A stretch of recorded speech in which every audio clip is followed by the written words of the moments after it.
Thank you for dialing the Hopeless Romantics hotline. My name is Allison Kanosky, and I will be your host.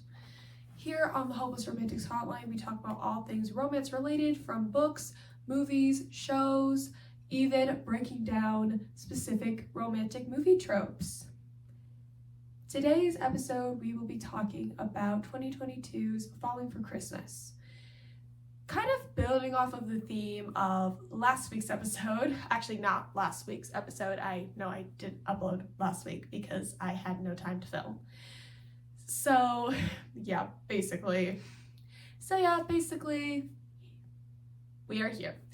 So, as I mentioned in the Hallmark movie episode, I'm not particularly fond of Hallmark movies. I understand why a lot of people like them, but they're just really not for me personally.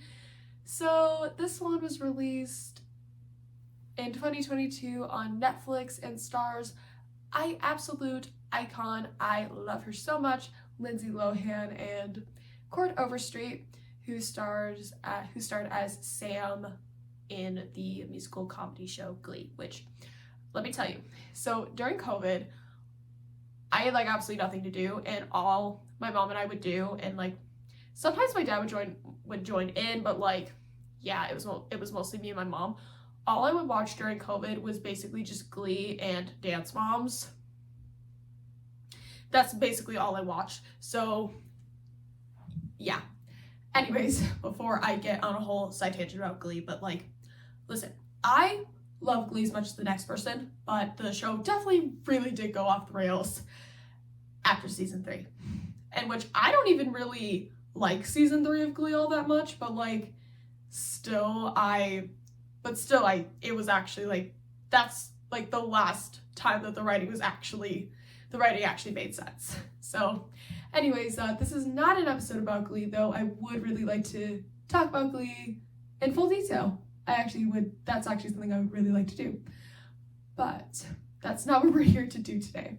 So, Falling for Christmas is the story of a rich, spoiled heiress who after an accident gets amnesia and is taken in by a charming lodge owner where they fall in love, and I think you can kind of get the point from there. Sorry, my phone is about to die. But, so, basically, what I'm going to be doing here is we're going to talk about the plot in detail, and I'm just going to tell you why I think this movie's kind of stupid, and also, it's Sunday Night Football, and this is what happens whenever I try to film. So, anyways, let's go ahead and start talking about the plot. So, we begin by being introduced to our main character, who's played by Lindsay Lohan, named Sierra Belmont. Her father owns a luxury ski resort, and basically she claims she's not spoiled while being spoon-fed caviar. And her dad's also making her a fake job known as Vice President of Atmosphere, which if that sounds like a very fake job, it's because it is, and he just wants to bankroll her more than he already is. So just giving her money to just be a spoiled heiress. Yeah, that's essentially what we're getting at here, people.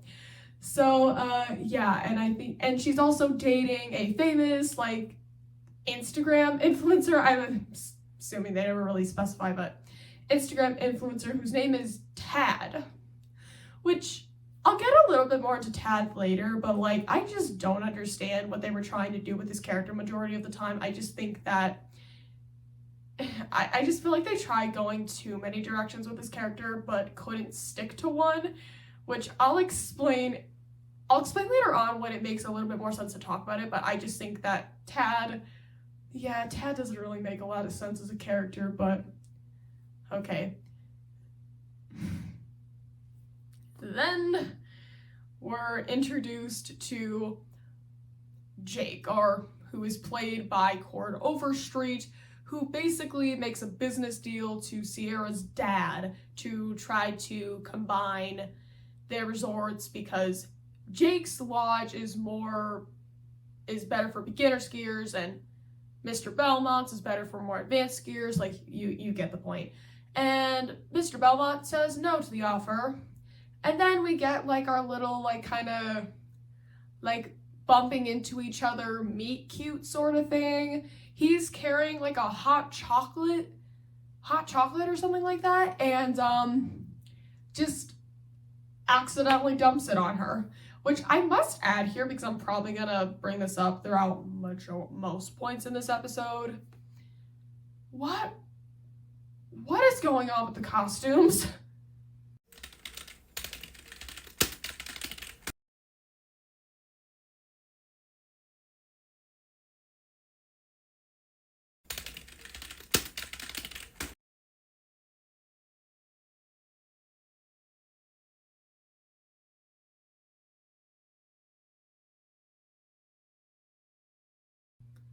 There's a way to do over the top without just being ugly. These outfits are just ugly. Like, I'll try to put a picture up if you're obviously if you're watching the video version, but I'll try to put a picture up here. She's wearing like a bright red jumpsuit with like a giant hat, wide rimmed sunglasses. It just makes absolutely no sense. I hate it. Like, girl, like, what is going on? Like, please fire your stylists because clearly they are preying on your downfall. Anyways, so Tad and Sierra now go out to on like a little trip, and Tad proposes to her, proposes to her with this obnoxiously large ring that they need to make a joke out of, by the way, when the cliff, because basically the harsh wind comes in and the cliff breaks and Tad and Sierra are separated and Sierra hits her head and has amnesia, and they figure that out after Jake, the lodge owner from earlier, rescues her, brings her to the hospital, and now she's staying with him. And Tad is just on his own throughout most of the movie. They do like have a couple scenes where like we're checking in on him, but like again, like this is going back to the point I made earlier where I just feel like I don't know what they're trying to do with Tad. I don't understand what they're trying to do with him because I just feel like they're going so many directions with this character that don't really make a lot of sense. Anyways, so I'll get back to Tad in a little bit when it makes sense. So Sierra's now living with Jake, and we also like learn that Jake has a kid and also that his wife is dead. So, and that like also his mother-in-law also lives with him. So I'm pretty sure it's the mother-in-law. Yeah, it's mother-in-law. Again, I'm looking at a Wikipedia summary while trying to recap this because I have not seen this movie since I first watched it. Even though I remember pretty much all of the plot, I still need to make sure I'm getting the little details right. So we're just doing that. Okay. So then they start trying to like make her do normal people things to try to like jog her memory and make her remember who she is, but because she's never done any of these things, it doesn't really, we're not making much progress here basically, except there is one moment where she's trying to get where she's brushing Jake's daughter Abby's hair, and she gets a memory back of her mother, who I should also mention is dead, and yeah. Then they go to like the Christmas market, and like there's also a presumed like Santa here. Yeah, there's like so much that I'm probably not going to mention for the sake of time, but also because I kind of just don't feel like it. I don't want to say like I don't feel like it. It's because like there's just a lot more like things I want to talk about here that I want to make sure I hit while discussing this movie. So then we find out that the lodge is potentially closing because Jake can't afford to keep it open anymore. So Sierra tries to, who's going by Sarah at this point, is trying to find ways to raise money to get people to come to the resort and stuff like that. And so she comes up with this idea to host a party for like everyone who's like a regular there or like has gone there over the years. Okay, so I think now's about the time to check in with Tad, because how's Tad doing? He tries to like film on his phone, which ends up dying. This like I survived the wilderness kind of phone documentary thing, but his phone dies before he can do anything. And he stumbles upon this ice fishing hut, and he is like so incredibly grateful to the guy who lives there, but the guy really does not have any way he can really assist or help him, really. This guy really cannot help him, but hey.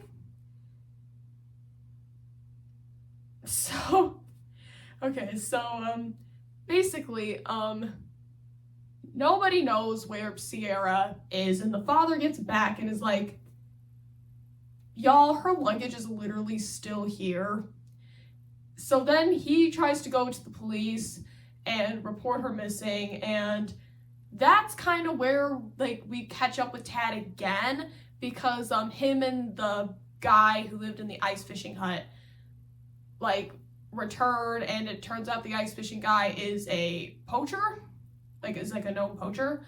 And okay, so I'm not, I'm just kind of confused, like why would you let him have an ice fishing hut if you knew he was a poacher? Like I don't know, that makes absolutely no sense to me. But yeah, and then they manage to figure out where Sierra is, and her and Jake are, having their little romantic moments here, I don't know, I think you can kind of see where this is going here. They almost kiss.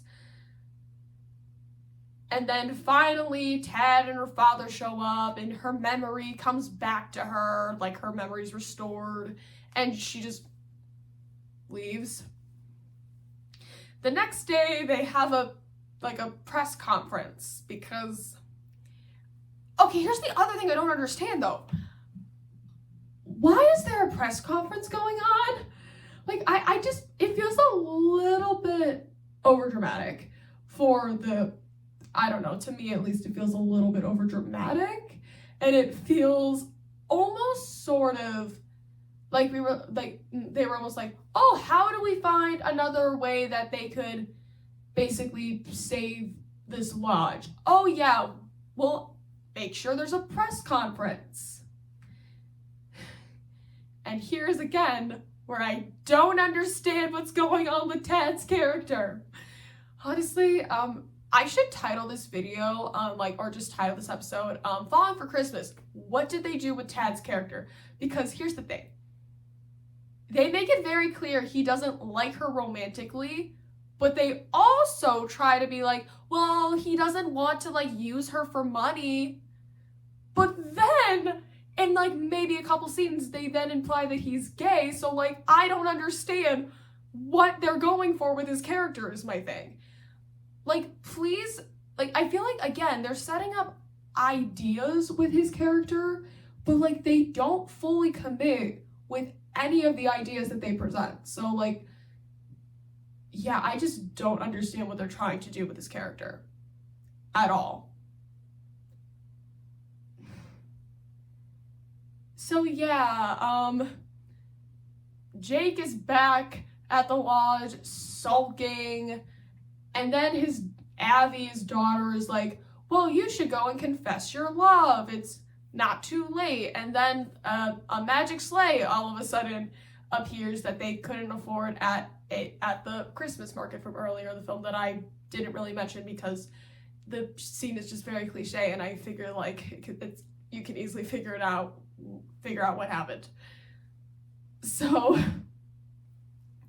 basically he rides over, he confesses his love, which yeah, and then they kiss, like, you get the point. But here's the thing. Here's the other thing that happened before this that I probably should also mention. She breaks up with Tad and then tells her father that she doesn't want to be the vice president of atmosphere, and that even though, like, she appreciates everything he does for her, she wants to be able to, like, do things on her own. So then, yeah, like I said, everything that happens, and now she's going to be working the lodge with Jake. Yeah, like, that's what I mean. Like, it's like a very kind of like very cliche story that you can honestly just guess what happens pretty quickly with most of what I'm saying here. So overall, like, I'll say, like, my issues with this movie more so just come down to the fact that it's just, like, unoriginality, and also just, like, the amount of cliches that were in this movie was, like, just beyond me. And here's the thing. I will always, like, give praise to original romance media. I always will do that.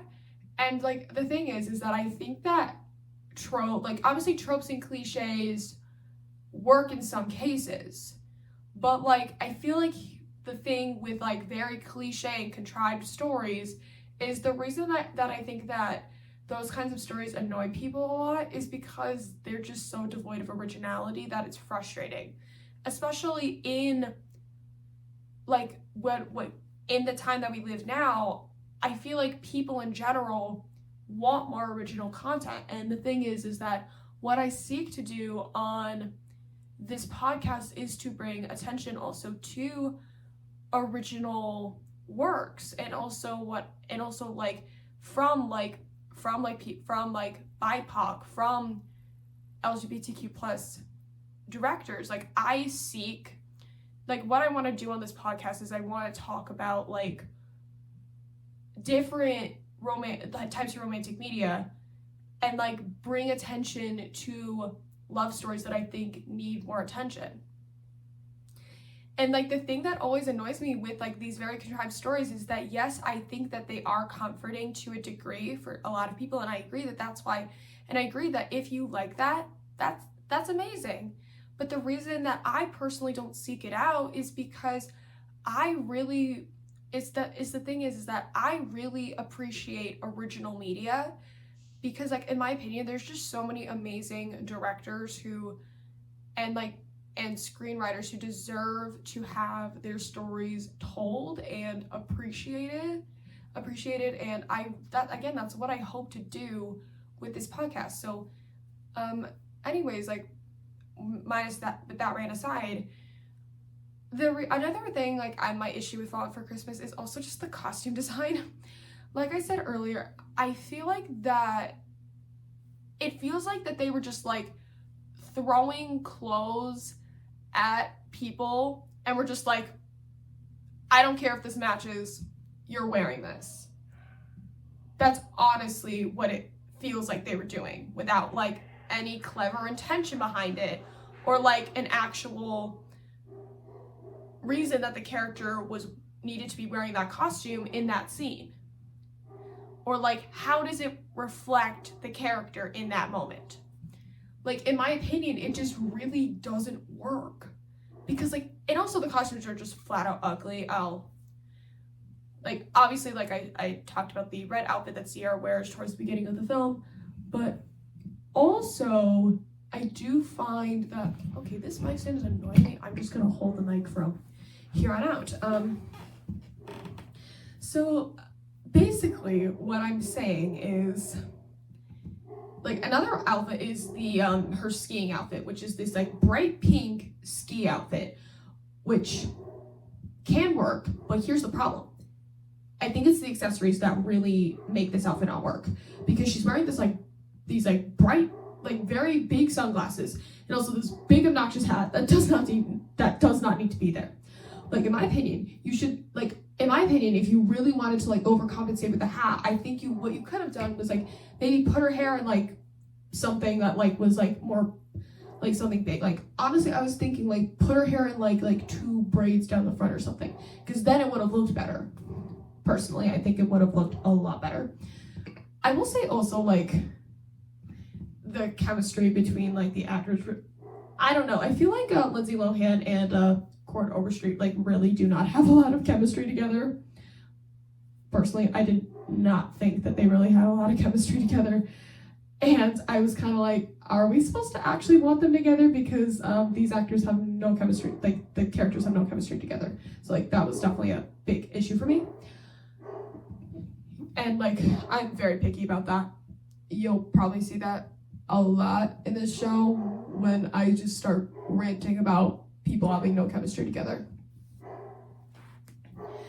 So, oh my goodness. So another thing I definitely do have like an issue with this movie, it definitely does also kind of have to do with just the fact that I also just feel like this movie isn't very memorable. The only reason I am even talking about it is because on my YouTube channel, I've talked about it so much to the point where like my family members will watch my videos and they'll be like, oh yeah, that one Lindsay Lohan Christmas movie that you will never stop ranting about how much you hate. And then I'm like, and then I'm just reminded of this movie's existence, and I'm like, oh, okay. So I honestly thought it was time that I make like a full-on episode / like video dedicated to talking about this movie, because I thought it made a lot of sense because of how many times I've complained about this movie on my YouTube, on this channel, and also just in general how much I've complained about it. So yeah, like that's honestly kind of. And also, like, I really wanted to make a full video. Like, this was something I had planned for a really, really long time. And finally, I decided to do it. So, yay! So, yay, we're here. So, yeah, I think that is going to be it for today's episode. Thank you for dialing in, and I hope to see you guys next week. Bye!